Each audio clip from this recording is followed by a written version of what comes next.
started so that we give the most of the time to Dr. Fayza Haikal in order to be able to tell us about writing books and libraries in ancient Egypt. We prepared this, but I think I will not necessarily rely on it. And I would like, in introducing Fayza, to say just a few things. I'm chair of the department, and there are very, very few positive, privileged things that you get to do as chairs.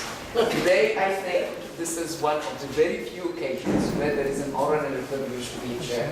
It's my privilege. No, seriously.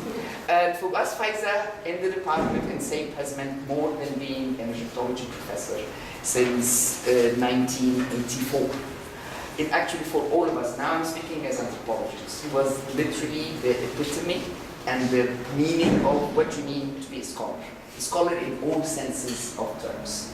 Scholar mentoring young people who come, students as we see, students who become faculty and unit heads and a whole range of things. So it's really, I'm not, when I was beginning by saying it's an honor to be able to do this, I was not joking, I really meant it in every possible sense of the term. And part of expressing that in the meaning of being a scholar is not only the various positions that Fayza held at various institutions, particularly AUC, but also at the École Normale Supérieure at the Sorbonne, for instance, last year being a visiting scholar, at Cairo University, at Charles University in Prague, trying in all these moves to really spread and introduce people to a variety of ideas that we might not necessarily immediately think of them as exclusively within the realm of Egyptology. And this is reflected also in her publications, from love songs, to family life, to how we regenerate things, to books, to tombs, from the very first publications in the 1970s, the funerary papyri of Nassim, or the work on amoeba, to more recent stuff on environment, on water. It really is the meaning of how you can cover, through a very particular specialization, a whole range of knowledges that you spread in the most humble but most respectful ways that you can ever imagine. And that's also the meaning, I think, of what the Mutanabbi Street exhibit is about. How we want to think about learning, about knowledge. And I cannot think of more of an iconographic figure for this more than Fayza. So without any further ado, I actually printed 5 pages of publications, so I will spare you that, but it's an incredible wealth of knowledge that also is translated not only in what we see around you here as students and faculty. You were at one point student, you're not too old for that, I know, but it's also being very politically active in that. And when Fayza, a couple of years ago, held the position of the head of the Union of Archaeologists, it was like another moment of showing how knowledge is not separate from the larger context in which we are, not separate from the larger political and the politics which we have. So, Fayza, it's really an honor to be able to do this. Thank you very much for all the compliments from you. You don't have to take it all, huh? No, believe me, Thank you very much. I would like to present something today, but I don't know how things function at all. Yeah.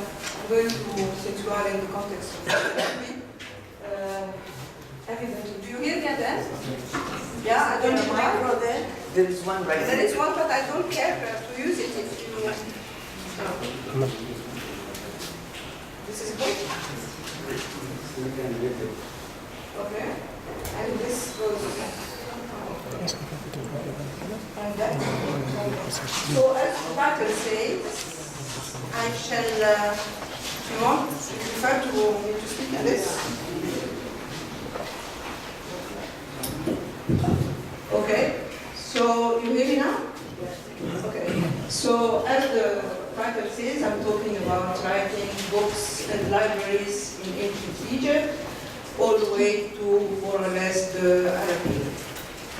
I think that this is one of the topics which are very specific to Egypt. Egypt contributed to the civilization of the world in many, many regards and many walks, but books is one of the most important, writing is one of the most important, and libraries, of course, is also one of the most important. I would like to remind you, just as we are beginning, that the word paper comes from ancient Egypt. It comes for papera, that which belongs to Pharaoh, because papyrus was a monopoly of the king. And the papyrus, on which most interesting writings are written, because there are other supports I'm going to talk about them now, is the word papyrus is coming from there, and the word paper is also coming from there. Okay? Papyrus, of course, is a plant, as you probably all know, which I will show you what it looks like, and we shall talk about that. So, again, as I was saying, Egypt gave to the world paper, and without paper, until very recently, before digitalization, the knowledge could not be preserved or transmitted. So I think this is something I'm very proud of. And not only the paper as a support, but what is written on the paper. All sorts of things are written on paper. Anything you can think of, you can ask me afterwards, but anything you can think of was written there until the technological age, until the digitalization and so on, but sciences, all kinds of sciences, literature, administration, all that was there in ancient Egypt. It is completed a civilization in all respect, and we are documented. The history of Egypt is much longer, but it has been written and documented since about 3,400 or 500 years before Christ. So that's interesting to see that ideas which came from there, from that long ago, still persist in the Egyptian civilization today, as well as practically as they were. So it just shows you that, of course, before that it developed slowly, but it appeared, and it stayed very similar to what was there for that long time. Now, I shall not be very long on that, but I think that you all know this Rosetta Stone, which is the key to the discovery and the decipherment of hieroglyphics. Scholars have been working on this for a very long time, ever since the Arab conquest, and we have the first who worked on that were the Greeks and then the Arabs. The problem is they all tried, they all achieved very little things, but unfortunately nobody really discovered or deciphered fully the hieroglyphics before Champollion at the end of the 18th century, beginning of the 19th century. So here it is, you have hieroglyphics on top. Let me see this technology, if it works, yes. Hieroglyphics here, and then Demotic here, and then Greek here. This slab comes from the Greco-Roman period. This is why you have a text in Greek, and scholars could decipher it with the help of Greek, because, of course, it was a known language in the West. By the way, when I say Greek, some people, once I gave an idea about this, and they told me this is not Greek, this is Macedonian, and it is not the same thing. So you see, we're talking about politics now. It's not the same thing, it's different. Okay, Demotic is a writing which appeared in Egypt in the 7th century before Christ, and it's a very cursive of a cursive. And it all derives from hieroglyphics, which started very, as I told you, around 3,200 years before Christ.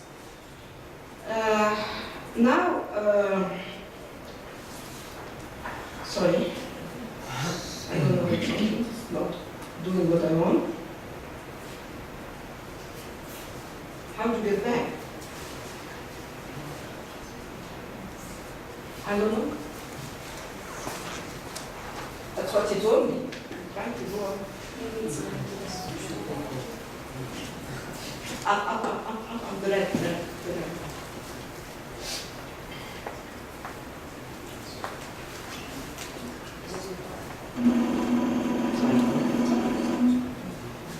Thank you. Again, I don't know what's going on. I think it's very sensitive. It's very, yeah. just want to point to me and I can switch the slide for you when you need to. Okay. So, do you want to wait? Huh?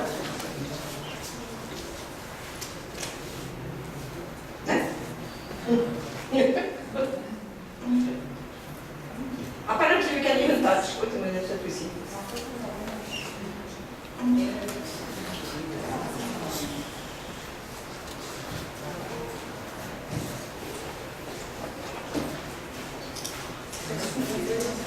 Technology.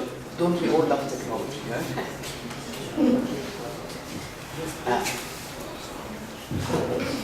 The skipping is the most important.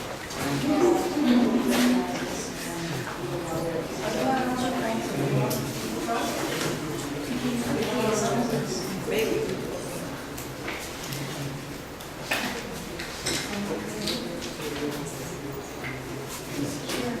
Well, anyway, now I'm talking very briefly about the different scripts of Egypt because until they do the rest, hieroglyphics is a pictographic writing and it is used essentially on hard walls and slabs of stone called stele, essentially on statues, etc.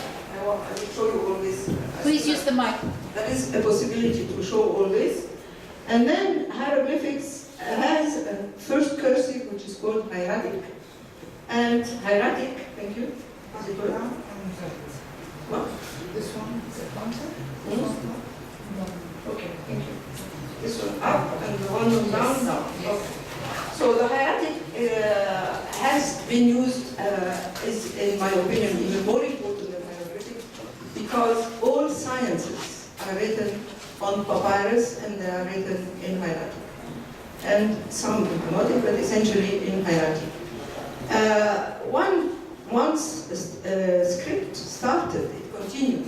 Hieratic continued even when there was another script, which is demotic, which started again, developing from hieratic, but hieratic continued all the way. The last Egyptian language script is Coptic. Coptic is Egyptian, but written with Greek characters. Like, for example, we are writing our name in English, we Egyptians are writing our name in English. And so we are using characters which are not the characters to write the name in.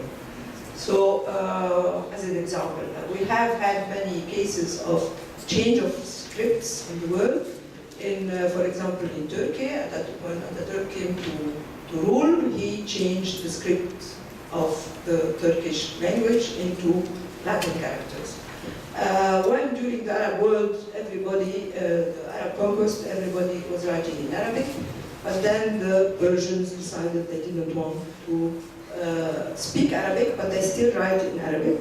So you can change the language or you can change the speech. It's according to political and national circumstances. So this is what I was saying. Coptic is written in Greek characters, but it is used essentially as of the Christian era, mostly for religious or religious-oriented documentation, like speeches from the father of the church, etc. As for the other scripts, they are using everything. For everything. What am I doing now? Okay. So what the supports on which the language is written are many: ivory tablets and pottery, stone, papyrus, linen, parchment, which is a very thin skin, and wood, sherds, that is to say broken pieces of stone or of pottery, leather, thicker leather than parchment, paper eventually in the later periods, and ivory as well. Now, in order to write all that, of course, you have different tools. You have tools to incise on the rock. You have tools to write on papyrus, which is it's called a qalam, like the Arabic. It's a reed pen, and it's written in color. And you have different colors, of course, that you are using when you are writing on papyrus. And this is done with brushes. Now you have samples of writing. This is the beginning, very, very, very beginning of writing in Egypt. These are inscriptions that were found in archaic period, in papyrus, essentially labels of things. You see there are holes, so there are ivory labels where you have the name of contents in jars or places things are sending the content to, etc. Then we begin to have a little bit more strong and more important writings. This is the famous marble palette, and you have here, you have at the beginning of writing that you see here, you see, beginning of palette. And when I'm telling you that this, for example, that you see, this famous king holding the enemy by the head and smiting him, is one of the icons of Egypt's authority and power. And it remains throughout the history of Egypt until the Arab conquest. Then you have, of course, fallen enemies, etc. Now you have others, again, on stone. Stone is very essential support for writing and the name of the king. These are the oldest religious texts in the world. These are the pyramid texts, as we call them, and you see we are here in the pyramid of Unas, which is the first pyramid with pyramid text.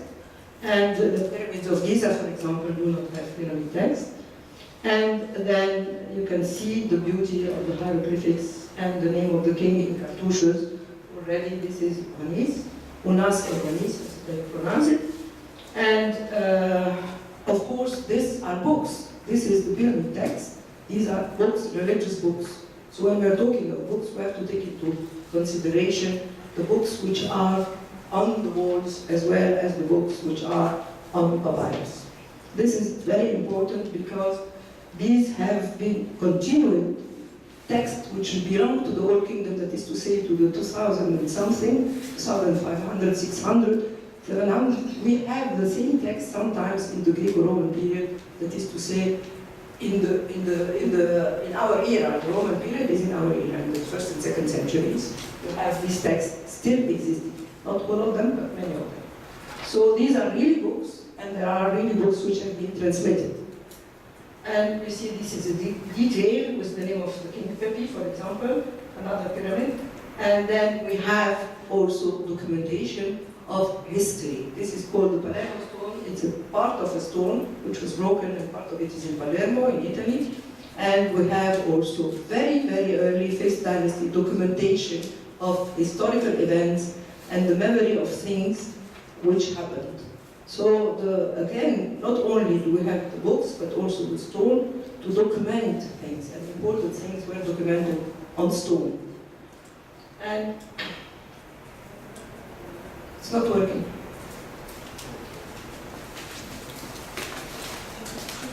And you see, the whole lecture is based on PowerPoint, so if it doesn't work, I don't know what to do. I don't know. But anyway, we shall see. Yes, it's just okay. Now I'm showing you. I showed you the hard support, and then these are the pen. This is what they write with, the pen and the ink. These are blocks of. Oh, sorry. Here you have ink of different colors. Here. And here you have the reeds with which they are writing, and they could be here. And this is the most important tools for writing. Writing on papyrus, essentially, or sometimes also on shirts. Then you have the little kids went to school and they had tablets. And I think until today, sometimes you have tablets like that in order to learn how to write, in order to be able to wash it. It's gesso on wood. This is a papyrus roll. Papyrus, when it was first done, was first done in rolls before it became books, because before people wrote on books. So this is very brittle, and it's very difficult to preserve, and it's very difficult to work on. But it's white. White virgin. There's no writing on it. It's prepared for the scribe to write on it. It's one of the oldest things that we have. Again, other papyrus rolls that you will see. This one is much more recent, that is to say it's about 3,000 years ago or a little bit more. You can see the writing in hieratic. It's Chester-Beatty papyrus. It's one of the good handwriting that we have. And this papyrus has a lot of very interesting things in it, magical text, religious text, love songs, all sorts of different things which were on this papyrus, and it was preserved in a private tomb. So the private tombs, people were so keen on having literature wisdom and wisdom knowledge wisdom and interesting writing wisdom that they could preserve them in jars and put them in their tombs or in boxes so that they have them for eternity with them. So the position of the scribe was a very important position, a very learned position, and people almost, that some of them became so well known that it is written about them that they are more important than anything else because what they wrote survives time more than stone pyramids, which can be destroyed, but their words cannot be destroyed and their name lives forever. It's a very beautiful text, I shall not go into details. Now we see a papyrus and a hieratic text with inscriptions in, usually they write in black, but whenever they need to bring out something important like a title or something, they write it in red. So on papyrus, for writing you have black and red, but for illustration that we will get later on, you have a variety of colors for the vignette, and you will see that. Here again on the stela, you see a stela is something like that, and there is an adoration or representation of offering to the deceased who is sitting there from his family. Now, this is again on papyrus, you see the variety of colors that you have. So again, the first illustrated books, not only books, the first illustrated books were done in Egypt. And this is, of course, something which is called the opening of the mouth ceremony, which is performed on the deceased in order for him to be able to live again and use all his senses in the other life. Again, one of the things which I want to just mention to you is the judgment of the soul, because Egypt is the first country in the world which recognized that the human being has a soul, and that it is responsible for his actions upon earth, and he will be judged for what he has done, and accordingly either he goes to hell or he goes to heaven. Going to hell and having his memory completely annihilated is the worst thing that you can have. So if you're not accepted in heaven, you are usually devoured by this monster. The heart is devoured, because the heart is the seat of the intention of the good deeds that you did, and your good and bad intentions are in your heart. So this is a very important thing. Again, it's on papyrus, and again you can see the colors on papyrus. This is called a vignette. And again, more of the same. Text, religious text. You see these are different scripts. This is a cursive, but it's a good cursive, which is reserved for religious text. Here you have the same again, but on a sarcophagus. So late period also sarcophagi will support that kind of thing. Now you see papyrus, as I was telling you, is very brittle, and I'm just showing you the difficulty of working with something which has so many lacuna, that is to say, so many holes in it. These are lists of offering. I'm going a bit faster now. Again, text inside of coffins. These are books which are called the coffin texts. So again, any support with writing can be considered like a book. Today, we're calling it the coffin text. And again, even on the statue, they have writing. You see writings everywhere in Egypt, because you have biographies on statues like that. And these are very important because from the biography we can get a lot of information about the administration through the titles that we get of the deceased, about history, if he has done wars with king. I mean, it's a very important source of information. This kind of statues are called cult statues, cult of the ancestor statue, and they are also inscribed. You see, everything is inscribed. This is a sample of demotic, so you can see the difference between cursive and hieratic and demotic text. This is hieratic, this is good hieratic. One can, I mean, if you know something, you can read it. Can you, Taylor? Yeah. You should be able. And one thing which is, I'm showing it to you as well. This one here, you see, for example, sorry. I want to show you. You see red points, or every now and then here, for example, here, here, here, etc. This is punctuation. So Egyptians have also punctuation. Okay? Punctuation points, it appears essentially in the New Kingdom literary text, on literature, essentially. You see here you have, I give you a sample of a hieratic text and its transcription. Many Egyptologists cannot read hieratic, so if they want to know what's going on, they should be able to read hieroglyphics. They should be, not all of them are, but they should be. Okay? These are in the tombs of the kings. This, again, it's a book. It's called What is in the Hidden Chambers, in the Afterlife. This is the first imagination of the human being, first representation of the afterlife. What happens when we die? What happens to, in this case, it's particularly to the king, who mingles with the gods, and particularly with the sun god on his boat, and who traverses the sky from west to east at night, and this is what it says. We have many books like that, which shows you a representation of heaven and hell. And again, as I say, these are the earliest representation of heaven and hell in the world. These again in the tombs, you see, writing is everywhere, as you see. These are developed king tombs. Writing is everywhere, whether this is an unfinished text, but you can see it, and everything is accompanied by drawings in order to clarify the text. This is sealing, but it's how to call astrological sealing.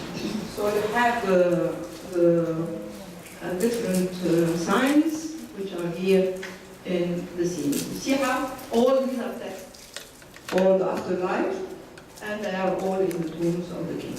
Now I'm showing you this. This comes from Wiles.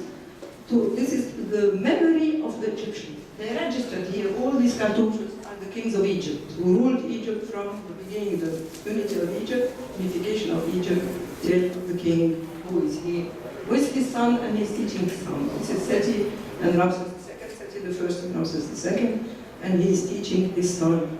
So the importance of memory and of documentation, of registering things is typical in Egypt.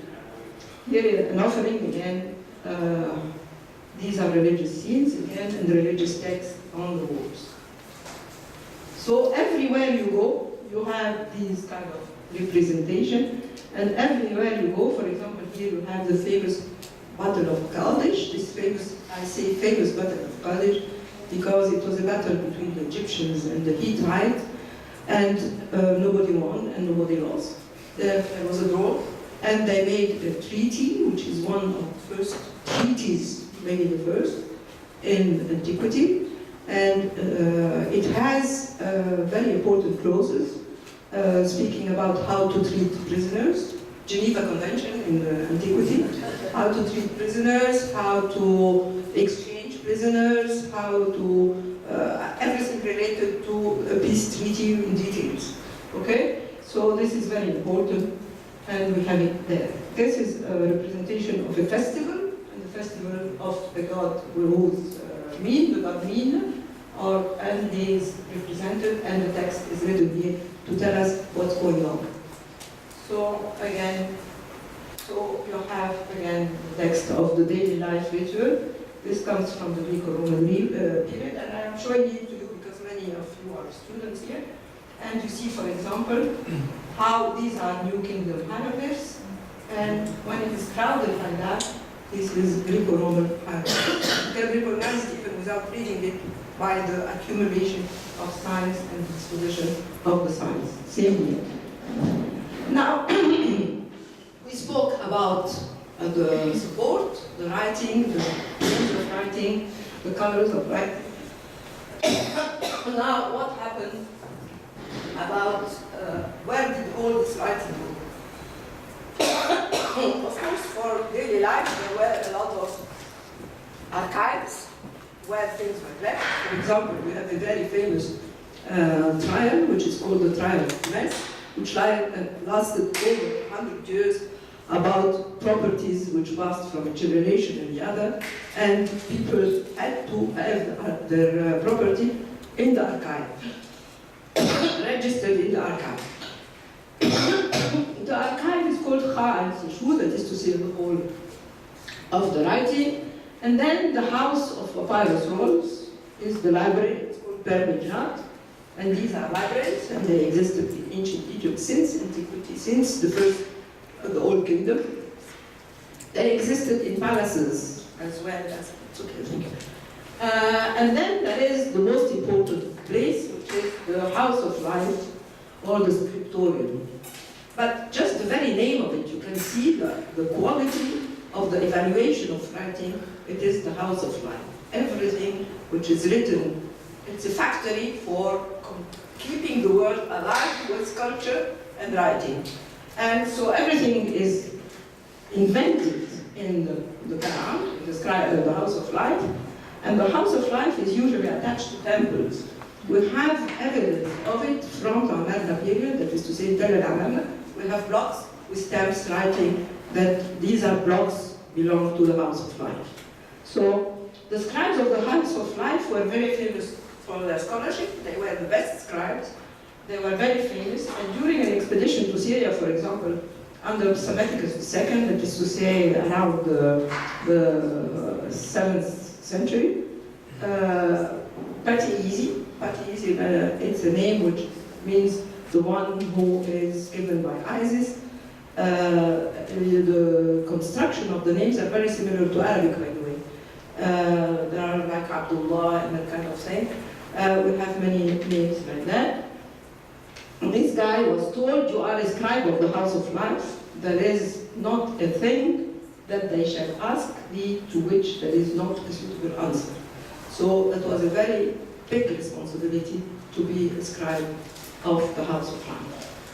Now this is a drawing about the House of Life, how they imagined it, and the most important thing are the gods who are protecting it, and there is an Osiris in the middle, and then there are the main gods of Egypt, all Thoth, who is the god of writing and creation, creating writing and science and knowledge, and then you have the cardinal points, and you have a few nominations.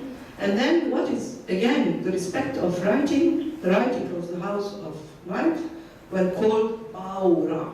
Baura, for people who don't know hieroglyphics, means the might and the power of the god Ra is in the writing. The writing represents divinity and the power of the divine. So, because of all that, when the Greeks came to Egypt, of course, they came to studies in the House of Life, in particular, and they visited them. And this is a conversation which I took from a book, from Plato, Timaeus 22-23. This is a conversation, he says, the Egyptian says, so long, you Greeks are always children. There are no old men in Greece. What are you trying to say? Asked Solon. You are young in spirit, replied the Egyptian priest, for you possess no truly antique traditions, no notion grey with time. It is said that there are, that here in Egypt, in the temples, are preserved the oldest traditions, that thus there is nothing beautiful, nor great, nor remarkable done, be it in your country, or here, or in another country known to us, which has not long since been consigned to writing and preserved in the temple. So the temples were very, very important for the preservation of documentation as well. By the way, if you visit the temple of Edfu in Upper Egypt, you will find, as soon as you go in, there is a library, and there are black pigeon walls, and they used to put the rolls of the papyrus for the daily cultural in it, in addition to magazines where they had the extra stuff. Now, in palaces and private collections these are known. Of course, these are private collections. They are mentioned since the Old Kingdom. In stories and literature, we know that the king is searching for answers in very old documentation, very old texts written by the thought.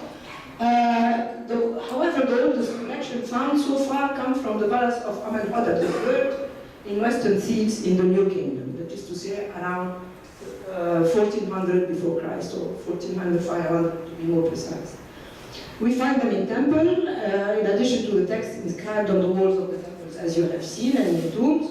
The temples had libraries to keep copies of the rituals performed for the cult daily, as well as on special occasions.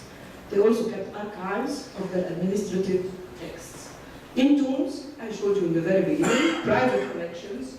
Collections are often found in tombs, and they include a variety of texts according to the taste of the owner. They can be magical, they can be religion, they can be literature, they can be anything, they can be even private letters. So we have all that. It exists in Egypt. This is why I'm telling you, name it and I'll tell you where to find it. They are usually kept in chests or jars. Now, after that, we have the famous Alexandria. After Alexander the Great came to Egypt, he, of course, had Alexandria created and the Ptolemies who ruled there, and after it had the museum and the library, which were traditions that many people think that the Greek installed them in Egypt, but after I have told you, I think that you realize that the tradition was already there.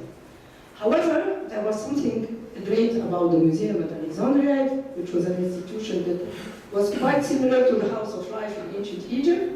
It was part of the royal quarter and was occupied by men of learning. This community had common founds. The museum was administered by a priest appointed by the king. This learned community's duties was supposed to serve the muses, i.e. to search in all fields of knowledge. This reminds me more, I would say, of the colleges like Azhar or the Oxford and Cambridge and these kind of colleges, which always begins with priests and then it goes to lay people. The library was headed by a librarian, and it had, what is interesting is that the chief librarian was also the tutor of the royal children, and he had to do that as well. They also had, what they did, what is new about the libraries of Alexandria is that they are supposed to have copied all the things, not only they knew in Egypt, but all the books. I read somewhere that whenever a boat was coming in the port of Alexandria with books, they would not let it go out of Alexandria, out of the port, before they had copied all the books for the library of Alexandria. So it was a great deal, of course, I cannot deny that. And also, I think it was gradually opened to more people than it was in Egypt. So you had this advantage, the modernization of libraries. So now I'm passing on to the Coptic period.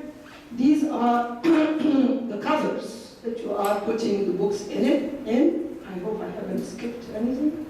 We'll see. You see the book cover in leather, usually in skin, and you see the pages of the codex. Now this is really, after the papyrus roll, what we have is the codex. The codex and codices are really books. Some of them were written on papyrus, and later they were written on parchment.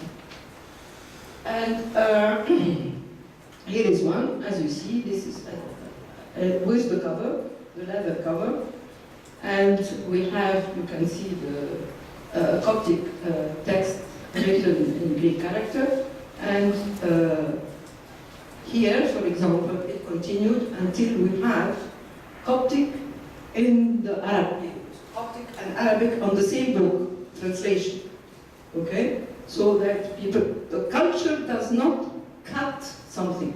When Christianity came to Egypt, ancient Egyptian culture and religion did not disappear and did not change overnight.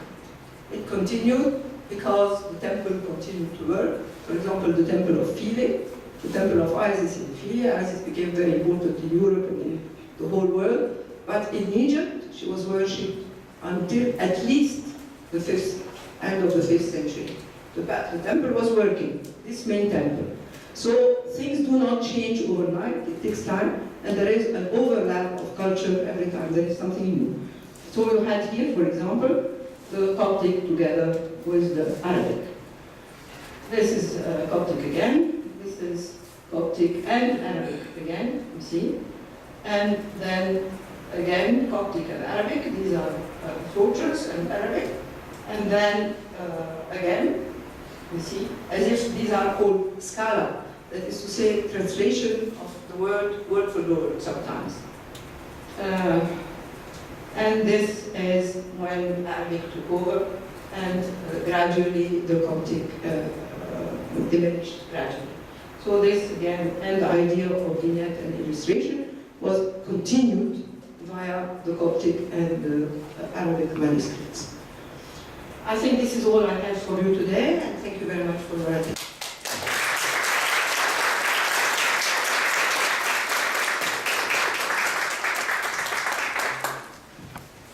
Questions? We have 15 minutes for questions. Yes? The Battle of Kadesh, where is that? Where is that? Well, the Battle of Kadesh was fought by Ramses II, and it is represented on all the temples practically of Ramses II, all the main temples. The Ramesseum, Abu Simbel, the one you saw is Abu Simbel, it's the same thing, it's very little variance. Temple of Luxor, Temple of Karnak, and I'm thinking about this. So we have 5 copies of it. The temple in, you said the library in Upper Egypt, where is it? That had the parchment in the wall. Edfu temple. Edfu temple in Luxor and Aswan. And Palermo shroud, where is that? Palermo stone. Which museum? There is one in Cairo Museum. It's broken into many pieces, and the large piece is in Palermo in Italy. The museum there. In the museum in Palermo. Are you done? Yes, thank you. Yes? Thank you. It was really beautiful presentation. And you? Very, very interesting. I heard about the first peace treaty. Yeah. Where is that? Is that after the Battle of Kadesh? This is the one Yeah. that it's related to. Yeah. And is it in one place or in many places, the peace treaty? No, it's one place. One place, yes. But then it has been copied afterwards. But the original is, we have one, and the Hittite must have one as well. Written in their own language. And the language from hieroglyphic to hieratic, is that how you say it? Hieratic, yes. Hieratic. Is hieratic phonetic?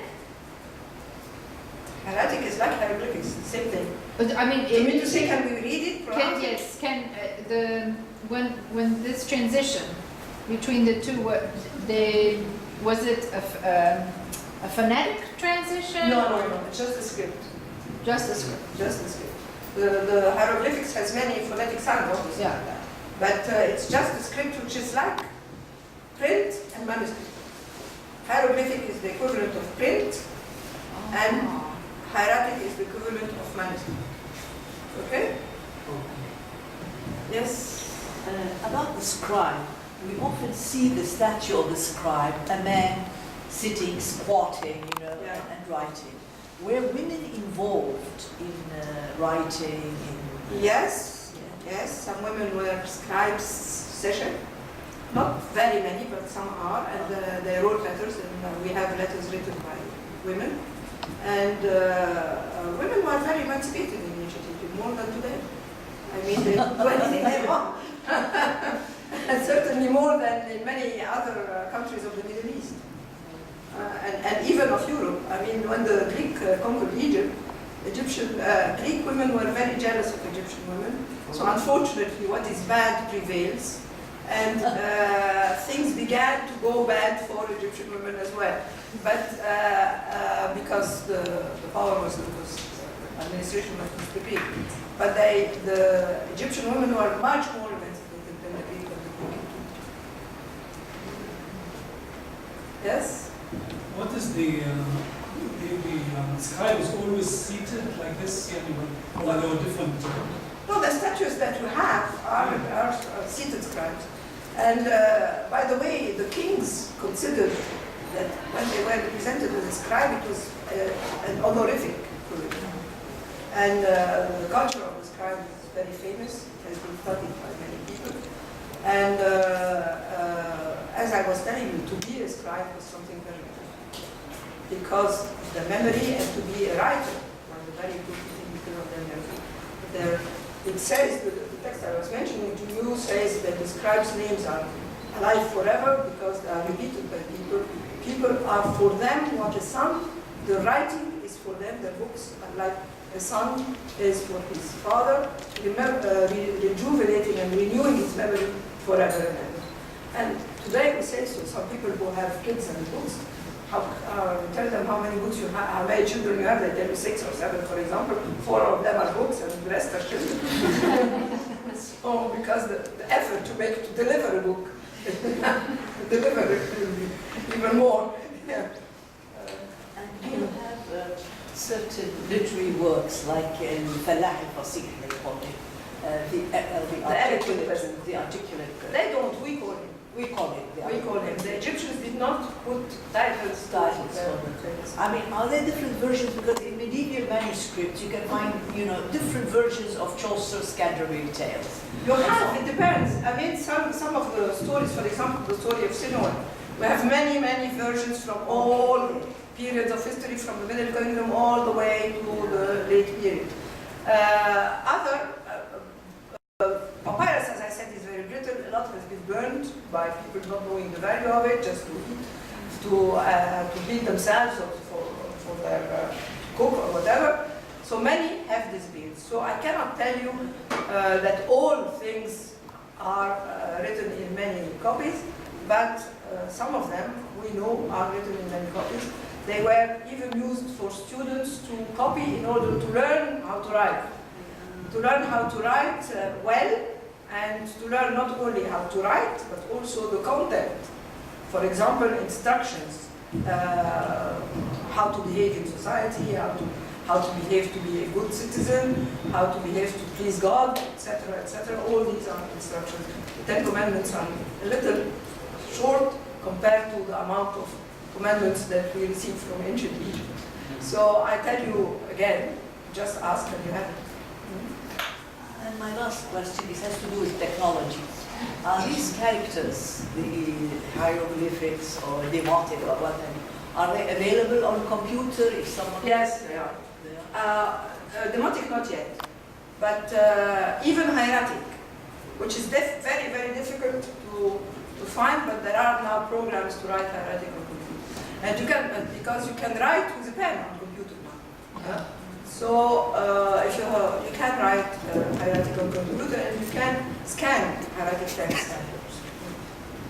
So now everything is possible. When I was a bit younger, 20 years ago or something, I was in the conference and somebody said, we're going to make hieratic on computer. And I said, it's crazy because this is manuscript. But then he was not crazy. I was just ignorant, that's all. So, yes? Can you give us an example of a coffin text? What's written? The one you showed us, what's written? Well, the coffin texts are very important texts. Some of them is taken from the earlier pyramid text, and they are talking about the human beings, the regular human beings, not the king, private, how are they going to live in the other life, how are they going to reach the other life. But there are also texts about creation myth, how the world was created out of nothing, and so there are already in the coffin text that kind of thing. There are already in the coffin text many of the rituals which appear later on in more details in the Kingdom. I mean, the two what was written around this There are the shrines of Tutankhamun, which have more writings, religious, they're all religious writings, because they are funerary texts, and they are all dealing with aftermath. However, reading these texts, it is said so, it's not me who says it, but it's said so in many religions. When you are reading a religious text, it's good for yourself, it appeases you, and it's good for the person for whom you are reading it. So it's good for the living as it is good for the dead.